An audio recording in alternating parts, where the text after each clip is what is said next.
কেমনে আঙ্গুলের নখগুলো কাটবা শেখানো নবীজির সুন্নাত, কেমনে রাস্তা পার হবা শেখানো পয়গম্বর সুন্নাত, কেমনে খানা খাবা শেখানো সুন্নাত, কেমনে তুমি পোশাক পরিধান করবা শেখানো নবীজির সুন্নাত, কেমনে ঘুমাইবা শেখানো নবীজির সুন্নাত, কেমনে মানুষের সাথে কথা বলবা শেখানো পয়গম্বর সুন্নাত,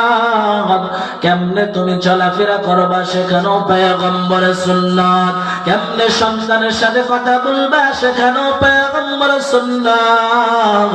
কেমনে ছাত্রের সাথে কথা বলবা শেখানো পয়গম্বরের সুন্নাত, কেমনে বিবির সঙ্গে কথা বলবা শেখানো পয়গম্বরের সুন্নাত। এরকম এক একটা সুন্নতকে বান্দা যদি আঁকড়ে ধরতে পারো,